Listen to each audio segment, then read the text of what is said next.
สวัสดีค่ะทุกคน ฉันชื่อป้าจันเพ็ญอายุ63ปีแล้วค่ะ วันนี้อยากชวนทุกคนมานั่งจิบชายามบ่าย คุยกันแบบสบายๆเหมือนนั่งใต้ต้นมะขามหน้าบ้าน เรื่องที่ป้าจะเล่ามันเกี่ยวกับการปล่อยวางค่ะ แต่ไม่ใช่ปล่อยวางแบบหนีไปบวชหรือทิ้งทุกอย่างไปอยู่วัดนะคะ มันคือการปล่อยวางสิ่งที่เราเคยคิดว่ามันคือทุกอย่างในชีวิต สิ่งที่บางทีเราวิ่งตามมันจนลืมหายใจ แต่สุดท้ายมันอาจจะไม่ใช่ของเราจริงๆ ถ้าทุกคนชอบเรื่องเล่าของป้า ฝากกดไลค์แชร์ให้เพื่อนๆด้วยนะคะ แล้วก็อย่าลืมกดติดตามช่องนี้ไว้นะ จะได้มาคุยกันบ่อยๆ และถ้าอยากให้ป้ามีกำลังใจเล่าเรื่องสนุกๆแบบนี้ต่อ ลองช่วยสนับสนุนป้าผ่านBuy Me a Coffeeได้นะคะ ป้าจะได้มีแรงจิบชาแล้วเล่าต่อ ย้อนไปสมัยป้ายังสาวๆ ตอนที่ผมยังดำสนิทไม่มีเส้นขาวสักเส้น ป้าเคยเชื่อสุดหัวใจว่าชีวิตต้องมีแพชชั่นค่ะ ต้องมีเป้าหมายยิ่งใหญ่ ต้องวิ่งตามอะไรสักอย่างที่ทำให้รู้สึกว่านี่แหละชีวิตฉัน ถ้าไม่มีแพชชั่น ป้ากลัวว่าชีวิตจะเหมือนน้ำซึมบ่อทรายไร้รสชาติ ป้าทำงานเป็นพนักงานธนาคารมาเกือบ35 ปี ทุกวันตื่นเช้ามาคิดแต่เรื่องยอดเงิน เรื่องลูกค้า เรื่องเป้าที่ต้องทำให้ได้ ป้าทุ่มสุดตัว เพราะคิดว่านี่คือแพชชั่นของป้า การเป็นพนักงานที่เก่ง ทำงานแป๊ะๆมันคือตัวตนของป้า แต่พอเกษียณเมื่อ3 ปีก่อน ป้ารู้สึกเหมือนรถมอเตอร์ไซค์คู่ใจที่วิ่งมาทั้งชีวิตแล้วจู่ๆน้ำมันหมดกลางทาง ป้านั่งมองตัวเองในกระจกทุกเช้า ถามตัวเองว่าจันเพ็ญแล้วฉันจะทำอะไรต่อไปล่ะ มันเหมือนมีหลุมใหญ่ๆในใจ ป้าเคยชินกับการตื่นเช้ามาวิ่งตามเป้า ตามตาราง ตามสิ่งที่คนอื่นบอกว่าสำคัญ แต่พอไม่มีงาน ไม่มีเป้า ป้ารู้สึกเหมือนตัวเองหลงทางในป่าที่ไม่มีแผนที่ ลองนึกภาพตามป้าสิคะ ทุกคนเคยมีโมเมนต์ที่รู้สึกว่าฉันกำลังทำอะไรอยู่เนี่ยไหม ถ้ามี ลองแชร์ในคอมเมนต์ให้ป้าอ่านหน่อยนะคะ วันหนึ่งขณะที่ป้านั่งเกาะโต๊ะกินข้าวคนเดียว ป้าไปเจอหนังสือเล่มหนึ่งในร้านหนังสือแถวบ้าน ชื่อ Unfollow Your Passion เขียนโดยเทอรี่ เทรสพิซีโอ แปลโดยพัชรสูงเด่น เล่มนี้เหมือนมีคนเดินมาจับไหล่ป้าแล้วกระซิบว่าจันเพ็ญเธอไม่ต้องวิ่งตามแพชชั่นตลอดเวลาก็ได้นะ ป้าอ่านไปแค่2-3 หน้า รู้สึกเหมือนมีแสงสว่างค่อยๆส่องเข้ามาในใจ มันทำให้ป้าเริ่มย้อนมองชีวิตตัวเองว่าที่ผ่านมาป้าใช้ชีวิตเพื่อตัวเองจริงๆ หรือแค่ทำตามที่สังคมบอกว่าชีวิตควรเป็น ป้าเริ่มนึกถึงสมัยที่ทำงาน ทุกเช้าป้าจะตื่นมาด้วยความกดดัน ต้องแต่งตัวให้แป๊ะ ต้องยิ้มให้ลูกค้า ต้องทำให้ทุกอย่างสมบูรณ์แบบ ป้าคิดว่านั่นคือแพชชั่นของการเป็นพนักงานธนาคารที่ดี แต่พอย้อนมองดีๆ ป้าพบว่าสิ่งที่ป้าวิ่งตาม มันไม่ใช่สิ่งที่ใจป้าต้องการจริงๆ มันเป็นภาพที่สังคมวาดไว้ เป็นเป้าหมายที่คนอื่นหยิบยื่นให้ แล้วป้าก็หลงไปยึดมันมาโดยไม่รู้ตัว ทุกคนลองหลับตานึกตามป้าสักนิดนะคะ มีเป้าหมายอะไรในชีวิตที่เราเคยวิ่งตาม แต่พอมานั่งคิดดีๆแล้วมันอาจจะไม่ใช่ของเราจริงๆ ถ้าคิดออก ลองเขียนใส่สมุดหรือแชร์ในคอมเมนต์ให้ป้าชื่นใจหน่อยค่ะ ในหนังสือเล่มนี้เทอรี่บอกว่าเราไม่จำเป็นต้องมีแพชชั่นเดียวไปตลอดชีวิต และบางทีสิ่งที่เราคิดว่าเป็นแพชชั่น อาจเป็นแค่กรอบที่คนอื่นหยิบยื่นมาให้ ฟังแล้วเหมือนมีลมเย็นๆพัดผ่านใจป้าเลยค่ะ ป้าเริ่มถามตัวเองว่าถ้าป้าไม่ต้องวิ่งตามเป้าหมายของคนอื่น แล้วป้าอยากใช้ชีวิตที่เหลือยังไง คำถามนี้มันเหมือนกุญแจที่ค่อยๆไขประตูที่ป้าปิดไว้มานาน ป้าเริ่มมองรอบตัว เห็นสวนดอกไม้เล็กๆที่ป้าเคยปลูกไว้หน้าบ้านแต่ไม่เคยมีเวลาดูแล เห็นหลานๆที่ชอบวิ่งมาขอให้ป้าทำข้าวเหนียวมะม่วงให้กิน เห็นเพื่อนๆวัยเดียวกันที่มานั่งเมาส์กันที่ศาลาวัดทุกเย็น ป้าพบว่าชีวิตมันไม่ได้ว่างเปล่าอย่างที่ป้าคิด มันแค่รอให้ป้าหยุดวิ่ง แล้วหันมามองสิ่งที่อยู่รอบตัวบ้าง ลองมองรอบตัวทุกคนตอนนี้สิคะ มีอะไรเล็กๆน้อยๆที่ทำให้ใจฟูบ้าง ถ้ามี ลองแชร์ในคอมเมนต์ให้ป้าดูหน่อยนะ จะได้ยิ้มตามกัน ป้าตัดสินใจลองทำอะไรเล็กๆ ตามที่หนังสือแนะนำ เริ่มจากอยู่ในคอมฟอร์ตโซนของตัวเองก่อน ป้าไม่ต้องออกไปผจญภัยอะไรยิ่งใหญ่เหมือนที่คนอื่นบอก ป้าแค่ลองรดน้ำต้นไม้ทุกเช้า ทำอาหารให้หลานๆ แล้วนั่งฟังเพลงสมัยสาวๆที่ป้าชอบ มันเหมือนมีพลังอะไรบางอย่างค่อยๆเติมเต็มใจป้า ป้าเริ่มรู้สึกว่าชีวิตวัยเกษียณมันอาจจะไม่ต้องยิ่งใหญ่ แต่มันมีความสุขได้ในแบบของมัน นี่แหละค่ะ จุดเริ่มต้นที่ทำให้ป้าอยากมาเล่าเรื่องนี้ให้ทุกคนฟัง เพราะป้าเชื่อว่าในใจของทุกคนก็มีคำถามเหมือนป้า ว่าชีวิตที่เหลือเราจะใช้มันยังไงให้มีความหมาย และหนังสือ Unfollow Your Passion มันช่วยป้าพบคำตอบแรกๆ ว่าบางที การปล่อยวางสิ่งที่ไม่ใช่ของเรา มันคือก้าวแรกสู่การค้นพบตัวเอง สวัสดีค่ะทุกคน ป้าจันเพ็ญกลับมาอีกแล้วนะคะ คราวที่แล้วป้าเล่าว่าป้าเคยวิ่งตามอะไรในชีวิตบ้าง วันนี้ป้าจะชวนทุกคนมาคุยต่อ ว่าป้าทำยังไงถึงเริ่ม เลิกตาม สิ่งที่มันไม่ใช่ของป้า และมันเปลี่ยนใจป้าไปขนาดไหน ถ้าชอบเรื่องเล่าของป้า ฝากกดไลค์ แชร์ให้เพื่อนๆวัยเดียวกันฟัง แล้วกดติดตามช่องนี้ไว้นะคะ จะได้มาคุยกันบ่อยๆ หลังจากเจอหนังสือ Unfollow Your Passion ป้าก็เริ่มนั่งทบทวนตัวเองมากขึ้น ป้าถามตัวเองว่า จันเพ็ญ สิ่งที่เธอวิ่งตามมาทั้งชีวิตน่ะ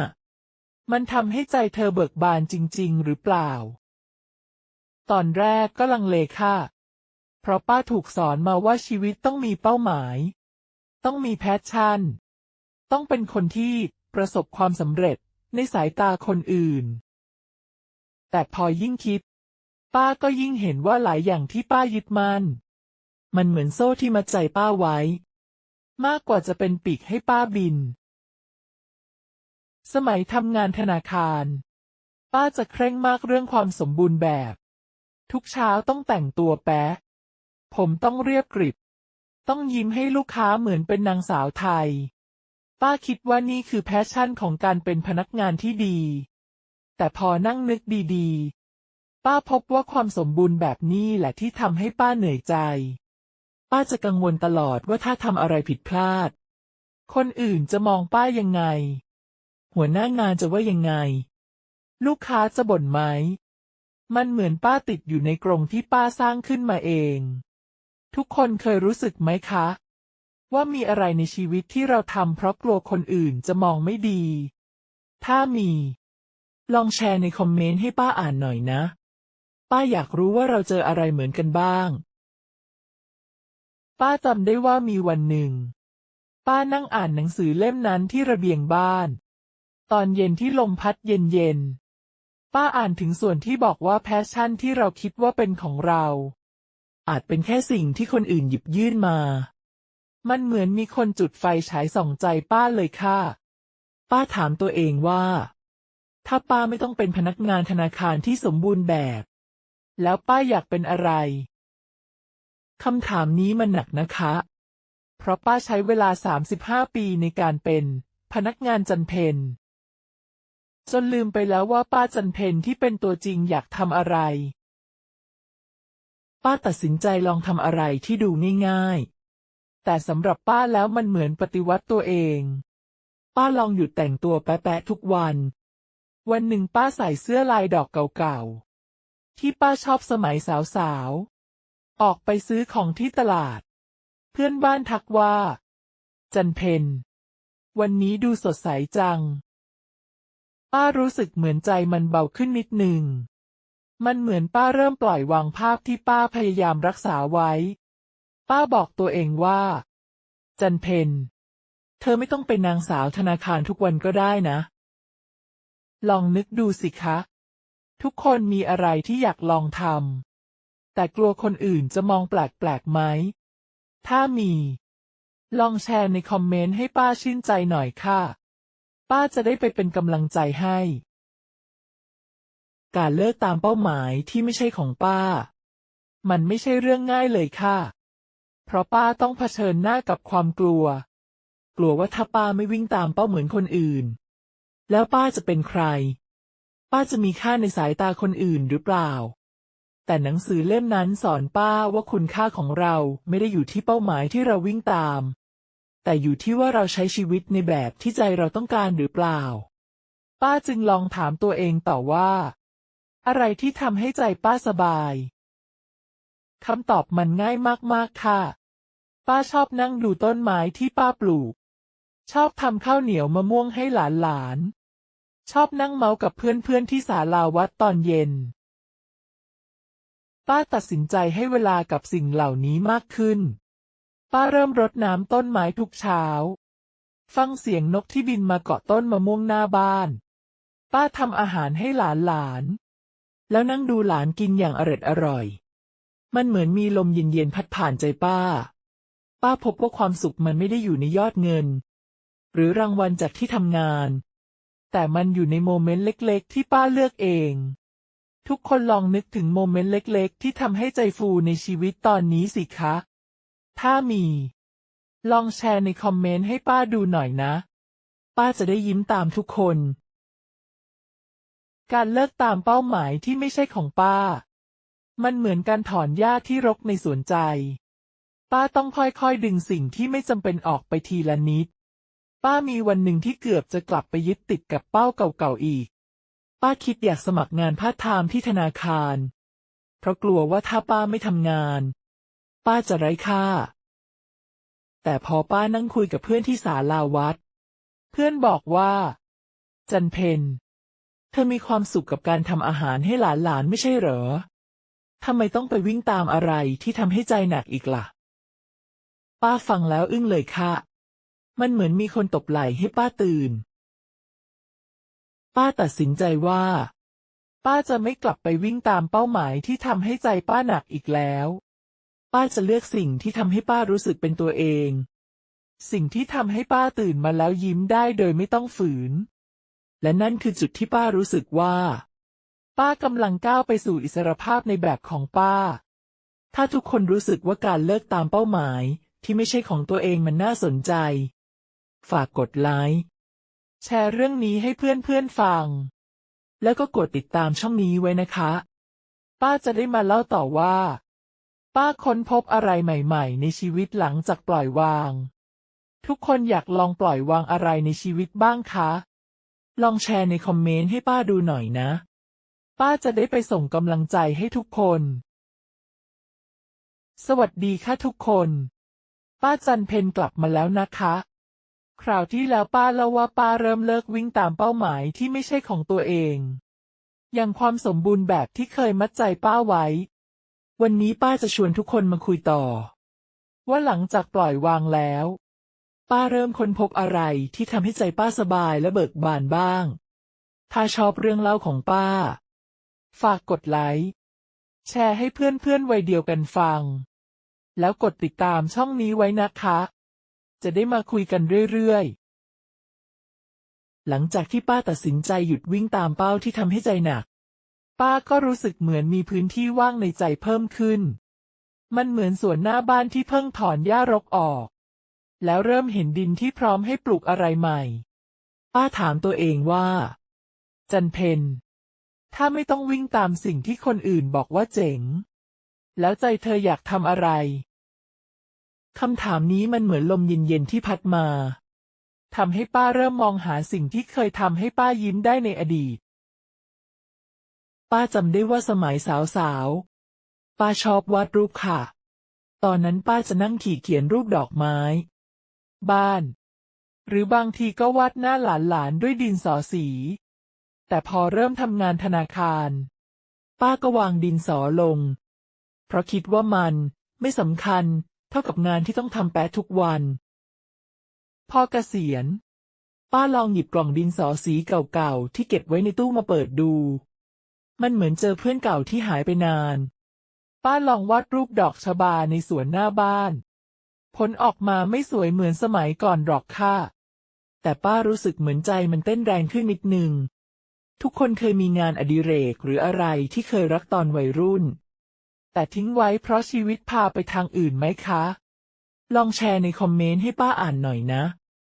ป้าอยากรู้ว่าเรามีอะไรเหมือนกัน ป้าตัดสินใจให้เวลากับการวาดรูปมากขึ้น ป้าจะนั่งที่ระเบียงบ้านตอนเช้า วาดไป ฟังเพลงลูกทุ่งสมัยสาวๆไป บางวันก็วาดต้นไม้ บางวันก็วาดหลานๆที่วิ่งเล่นอยู่ในสวน มันไม่ใช่แค่วาดรูปนะคะ แต่มันเหมือนป้ากำลังคุยกับตัวเอง ทุกเส้นสีที่ป้าขีด มันเหมือนกำลังบอกป้าว่า จันเพ็ญ เธอยังมีอะไรที่ทำให้ใจฟูอยู่นะ ป้าพบว่าการทำอะไรที่ใจรัก โดยไม่ต้องกังวลว่าจะสวยหรือสมบูรณ์แบบ มันทำให้ป้ารู้สึกเป็นตัวเองมากขึ้น แต่วาดรูปอย่างเดียวมันยังไม่พอค่ะ ป้าอยากลองอะไรใหม่ๆด้วย วันหนึ่งป้าไปนั่งเมาส์กับเพื่อนๆที่ศาลาวัด และได้ยินว่ามีกลุ่มป้าในชุมชนที่สอนเด็กๆทำขนมไทย ป้าคิดในใจว่า เราเคยชอบทำข้าวเหนียวมะม่วงให้หลานๆนี่นา ลองสอนเด็กๆดูไหม ป้าตัดสินใจสมัครเข้ากลุ่มนั้น แรกๆก็เขินๆค่ะ เพราะป้าไม่เคยสอนใครมาก่อน แต่พอได้เห็นเด็กๆตื่นเต้นตอนตักมะม่วงลงจาน ป้ารู้สึกเหมือนใจมันพองโต มันเหมือนป้าได้แบ่งปันความสุขให้คนอื่น แล้วความสุขนั้นมันย้อนกลับมาหาป้า ทุกคนเคยลองทำอะไรใหม่ๆหลังเกษียณที่ทำให้ใจฟูบ้างไหมคะ ลองแชร์ในคอมเมนต์ให้ป้าดูหน่อยนะ ป้าจะได้ไปเป็นกำลังใจให้ การค้นพบสิ่งที่ใจต้องการ มันไม่ใช่แค่การหาอะไรทำแก้เหงาค่ะ แต่มันเหมือนการเปิดประตูให้ตัวเองได้เจอกับป้าจันเพ็ญที่เคยหายไป หนังสือเล่มนั้นสอนป้าว่า เราไม่ต้องมีแพชชั่นยิ่งใหญ่ที่ทำให้คนทั้งโลกตะลึง แค่ทำอะไรที่ทำให้ใจเราสบายก็พอ ป้าพบว่าการวาดรูป การทำขนมไทย หรือแม้แต่การนั่งคุยกับเพื่อนๆที่ศาลาวัด มันคือสิ่งที่ทำให้ป้ารู้สึกมีชีวิตชีวา โดยไม่ต้องวิ่งตามเป้าที่คนอื่นตั้งให้ มีวันหนึ่งที่ป้ารู้สึกว่าป้าเริ่มเข้าใจตัวเองมากขึ้น ป้าจัดมุมเล็กๆที่ระเบียงบ้านเป็นมุมจันเพ็ญ มีโต๊ะตัวเก่าที่ป้าวางสมุดวาดรูป ดินสอสี และกระถางดอกไม้ที่ป้าปลูกเอง ป้าจะนั่งตรงนั้นทุกเย็น ฟังเสียงนกร้อง มองพระอาทิตย์ตก มันเหมือนป้าได้นั่งคุยกับใจตัวเอง ป้าพบว่าสิ่งที่ใจป้าต้องการจริงๆ ไม่ใช่รางวัลหรือคำชมจากคนอื่น แต่เป็นความรู้สึกว่า ฉันกำลังใช้ชีวิตในแบบที่ฉันรัก ลองนึกดูสิคะ ทุกคนมีมุมส่วนตัว หรืออะไรที่ทำให้รู้สึกเป็นตัวเองบ้างไหม ลองแชร์ในคอมเมนต์ให้ป้าชื่นใจหน่อยค่ะ ป้าจะได้ยิ้มตามทุกคน การเปิดใจให้ตัวเองได้ลองอะไรใหม่ๆ มันไม่ใช่เรื่องง่ายนะคะ เพราะบางทีป้าก็กลัวว่าจะทำได้ไม่ดี หรือคนอื่นจะหัวเราะ เช่น ตอนสอนเด็กๆทำขนม ป้ากลัวว่าเด็กจะเบื่อวิธีสอนของป้า แต่พอเห็นรอยยิ้มของเด็กๆ ป้าก็รู้ว่า ป้าไม่ต้องสมบูรณ์แบบ แค่ป้าได้ลองและมีความสุขก็พอแล้ว ป้าพบว่าการค้นพบสิ่งที่ใจต้องการ มันเหมือนการเดินทางที่ไม่มีจุดหมายปลายทาง แต่ทุกก้าวมันทำให้ใจป้าเต้นแรงขึ้น ถ้าทุกคนรู้สึกว่าเรื่องเล่าของป้าทำให้ใจฟู ฝากกดไลค์ แชร์ให้เพื่อนๆฟัง แล้วกดติดตามช่องนี้ไว้นะคะ ป้าจะได้มาเล่าต่อว่า การค้นพบตัวเองนี่มันพาป้าไปสู่อิสรภาพยังไงบ้าง ทุกคนอยากลองทำอะไรที่ใจเรียกร้องบ้างไหมคะ ลองแชร์ในคอมเมนต์ให้ป้าดูหน่อยนะ ป้าจะได้ไปส่งกำลังใจให้ทุกคน สวัสดีค่ะทุกคน ป้าจันเพ็ญกลับมาอีกแล้วนะคะ คราวที่แล้วป้าเล่าว่าป้าเริ่มค้นพบสิ่งที่ใจต้องการ อย่างการวาดรูป สอนเด็กๆทำขนมไทย และมีมุมจันเพ็ญเป็นของตัวเอง วันนี้ป้าจะชวนคุยต่อ ว่าการค้นพบตัวเองนี่มันพาป้าไปสู่อิสรภาพยังไง และมันเปลี่ยนชีวิตวัยเกษียณของป้าให้มีความหมายขนาดไหน ถ้าชอบเรื่องเล่าของป้า ฝากกดไลค์แชร์ให้เพื่อนๆวัยเดียวกันฟัง แล้วกดติดตามช่องนี้ไว้นะคะ จะได้มาคุยกันบ่อยๆ หลังจากที่ป้าเริ่มทำในสิ่งที่ใจรัก ป้ารู้สึกเหมือนมีน้ำใสๆไหลเข้ามาเติมในใจ มันไม่ใช่แค่ความสุขชั่วครู่ แต่มันเหมือนป้าได้เจอตัวเองที่หายไปมานาน ป้าถามตัวเองว่า จันเพ็ญ อิสรภาพที่เธออยากได้มันหน้าตายังไง คำตอบมันชัดขึ้นเรื่อยๆค่ะ อิสรภาพของป้าไม่ใช่การมีเงินทองเต็มกระเป๋า หรือการได้รางวัลอะไรยิ่งใหญ่ แต่มันคือการตื่นเช้ามาแล้วรู้สึกว่า วันนี้ฉันจะใช้ชีวิตในแบบที่ฉันเป็น ไม่ต้องพิสูจน์อะไรให้ใคร ป้าจำได้ว่ามีวันหนึ่ง เพื่อนบ้านชวนป้าไปงานเลี้ยงรุ่นของคนที่เคยทำงานธนาคารด้วยกัน ป้าตัดสินใจไม่ไปค่ะ ไม่ใช่เพราะป้าไม่รักเพื่อนนะคะ แต่ป้ารู้สึกว่า ป้าไม่ต้องไปนั่งคุยเรื่องยอดเงินหรือความสำเร็จเก่าๆ เพื่อให้ตัวเองรู้สึกมีค่า ป้าอยากอยู่บ้าน วาดรูปดอกไม้ที่ระเบียง แล้วทำข้าวต้มมัดให้หลานๆกินมากกว่า เพื่อนบ้านบางคนอาจจะมองว่าป้าแปลก แต่ป้ารู้สึกโล่งใจ เพราะป้าเลือกในสิ่งที่ใจป้าต้องการจริงๆ ทุกคนเคยเลือกทำอะไรที่ตัวเองอยากทำ แม้ว่าคนอื่นอาจจะไม่เข้าใจบ้างไหมคะ ลองแชร์ในคอมเมนต์ให้ป้าอ่านหน่อยนะ ป้าอยากรู้ว่าเราเคยเจออะไรเหมือนกัน การปลดปล่อยตัวเองของป้า มันเริ่มจากการยอมรับว่า ป้าไม่ต้องสมบูรณ์แบบ และป้าไม่ต้องเป็นที่รักของทุกคน ป้าจะมีวันที่วาดรูปออกมาไม่สวยบ้าง วันที่สอนเด็กๆทำขนมแล้วลืมสูตรบ้าง แต่มันไม่เป็นไร เพราะป้าไม่ได้ทำเพื่อให้ได้รางวัล ป้าทำเพราะมันทำให้ใจป้าสบาย หนังสือเล่มนั้นสอนป้าว่า ชีวิตมันไม่ใช่การวิ่งแข่งกับใคร แต่มันคือการเดินในทางที่ใจเราเรียกร้อง และป้าพบว่าทางของป้ามันเต็มไปด้วยความสุขเล็กๆที่ป้าเลือกเอง ป้าตัดสินใจเชื่อมโยงกับชุมชนมากขึ้น เพราะป้าพบว่าการแบ่งปันมันยิ่งทำให้ใจฟู ทุกวันศุกร์ป้าจะเอาขนมที่ทำไปแจกเด็กๆในกลุ่มสอนทำขนมไทยที่ศาลาวัด มีวันหนึ่ง เด็กคนหนึ่งวิ่งมาบอกว่า ป้าจันเพ็ญ ขนมป้าอร่อยกว่าที่ร้านเลย ป้ารู้สึกเหมือนใจมันลอยขึ้นไปบนฟ้าเลยค่ะ ไม่ใช่เพราะคำชม แต่มันคือความรู้สึกว่า ป้าได้เป็นส่วนหนึ่งของอะไรที่ทำให้คนอื่นยิ้มได้ ป้าพบว่าอิสรภาพมันไม่ใช่แค่การอยู่คนเดียวอย่างมีความสุข แต่มันคือการได้เชื่อมโยงกับคนรอบตัวในแบบที่เป็นตัวเรา ลองนึกดูสิคะ ทุกคนมีวิธีไหนที่ทำให้รู้สึกว่าได้แบ่งปันความสุขกับคนอื่นบ้าง ลองแชร์ในคอมเมนต์ให้ป้าดูหน่อยนะ ป้าจะได้ยิ้มตามทุกคน ป้ายังคงใช้เวลากับมุมจันเพ็ญที่ระเบียงบ้านทุกวัน ตอนนี้ป้าเพิ่มเก้าอี้ตัวเล็กๆให้หลานๆมาฮือมาฮาอยู่ด้วย บางวันหลานจะมานั่งวาดรูปกับป้า บางวันก็ช่วยรดน้ำต้นไม้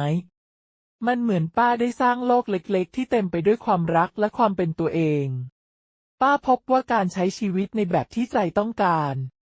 มันทำให้ทุกวันของป้ามีความหมาย ไม่ว่าจะเป็นวันที่ฝนตกแล้วป้าต้องนั่งฟังเพลงอยู่ในบ้าน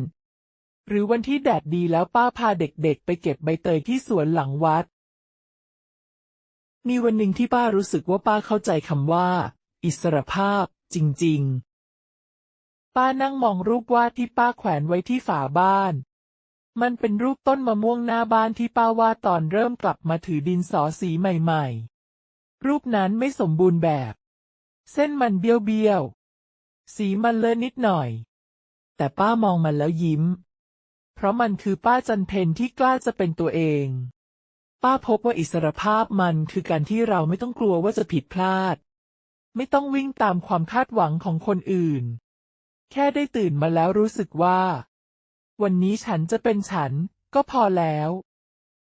ทุกคนมีโมเมนต์ที่รู้สึกว่านี่แหละฉันเป็นตัวเองจริงๆบ้างไหมคะลองแชร์ในคอมเมนต์ให้ป้าชื่นใจหน่อยค่ะป้าจะได้ไปเป็นกำลังใจให้การเดินทางของป้ามันไม่ได้จบที่การวาดรูปหรือสอนเด็กๆทำขนมแต่มันคือการที่ป้าได้เรียนรู้ที่จะรักตัวเองในแบบที่ป้าเป็นป้าพบว่าชีวิตวัยเกษียณมันไม่ใช่จุดจบแต่มันคือจุดเริ่มต้นของการใช้ชีวิตที่ป้าเลือกเองทุกเช้าป้าจะตื่นมาด้วยรอยยิ้มไม่ใช่เพราะป้ามีทุกอย่างแต่เพราะป้ามีใจที่อิสระถ้าทุกคนรู้สึกว่าเรื่องเล่าของป้าทำให้ใจฟูฝากกดไลค์แชร์ให้เพื่อนๆฟังแล้วกดติดตามช่องนี้ไว้นะคะป้าจะได้มาเล่าสรุปในตอนท้ายว่าการปลดปล่อยตัวเองมันเปลี่ยนชีวิตป้าและอาจเปลี่ยนชีวิตทุกคนได้ยังไงทุกคนอยากใช้ชีวิตในแบบที่เป็นตัวเองยังไงบ้างคะลองแชร์ในคอมเมนต์ให้ป้าดูหน่อยนะป้าจะได้ไปส่งกำลังใจให้ทุกคนเอาล่ะค่ะทุกคนเรื่องเล่าของป้าจันเพ็ญวันนี้มาถึงตอนจบแล้วจากวันที่ป้ารู้สึกหลงทางหลังเกษียณมาถึงวันที่ป้าได้วาดรูปสอนเด็กๆทำขนมไทยและมีมุมจันเพ็ญเป็นที่พักใจป้าอยากชวนทุกคนมาสรุปกันว่าการใช้ชีวิตที่เป็นตัวเองมันเปลี่ยนชีวิตเราได้ยังไงถ้าชอบเรื่องเล่าของป้าฝากกดไลค์แชร์ให้เพื่อนๆวัยเดียวกันฟังแล้วกดติดตามช่องนี้ไว้นะคะจะได้มาเจอกันใหม่ป้าต้องขอบคุณหนังสือ Unfollow Your Passion ของเทอรี่เทรสพิชิโอ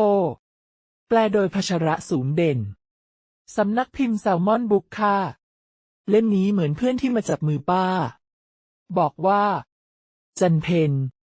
เธอไม่ต้องวิ่งตามแพชชั่นของคนอื่นก็ได้นะมันสอนป้าว่าชีวิตไม่ใช่การหาเป้าหมายยิ่งใหญ่แต่เป็นการหาความสุขในสิ่งที่ใจเรารักป้าพบว่าการเลิกตามเป้าที่ไม่ใช่ของเรา